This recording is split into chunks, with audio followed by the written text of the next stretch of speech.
So sometimes it threw people off, and they would ask questions. Well, what is that? Don't you have this other one that's very popular and all over the place? Well, no, but we have this. And, it's actually, we didn't always say this, but it's actually much better and it costs less.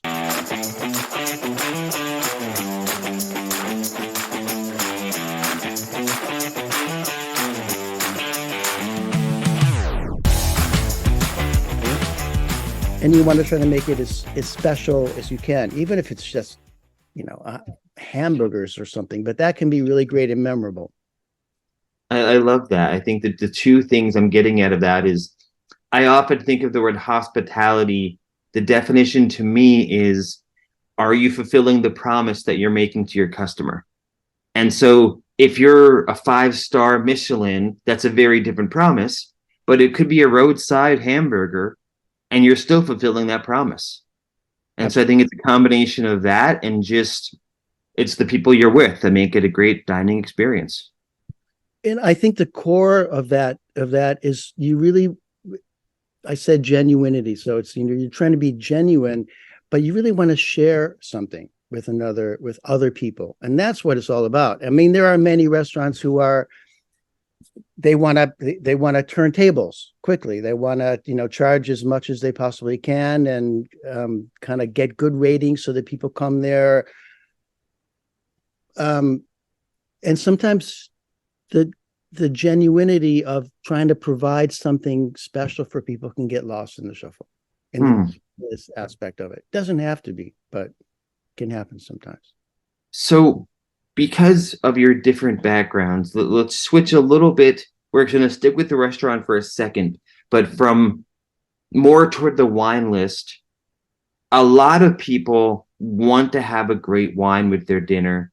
They want to go out and feel what they feel is appropriate for like a nice night or a nice dinner, but they're newer to the wine world necessarily. They know what they like at home, but maybe they're embarrassed to order a $7 Trader Joe's bottle. What are some tips for someone who wants to have a nice bottle out at dinner and they just don't even know where to start? That's a great question. And when I had my restaurant, I decided to take a certain approach to the wine program, which was find the best regional wines that would really best accompany the food. And many of them were wines that people were unfamiliar with. They weren't, they were just not among the top 10 that people would go to automatically.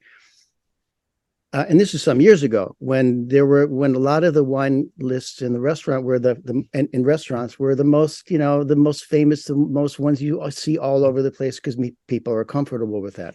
So sometimes it threw people off and they would ask questions. Well, what is that? Don't you have this other one that's very popular and all over the place? Well, no, but we have this. And, it's actually, we didn't always say this, but it's actually much better and it costs less.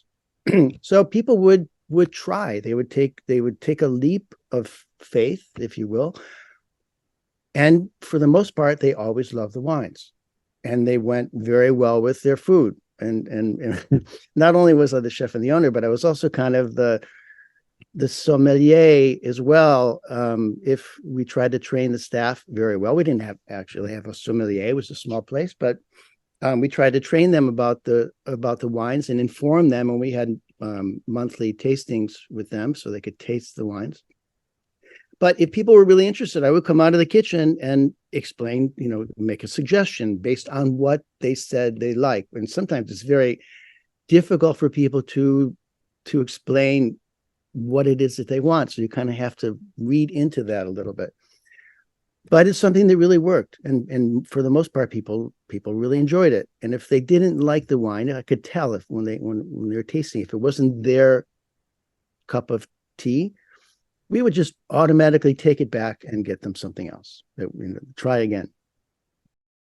You've explained your background. Now, how can we help you? Tell us whether it's you personally, you through the studio, or both.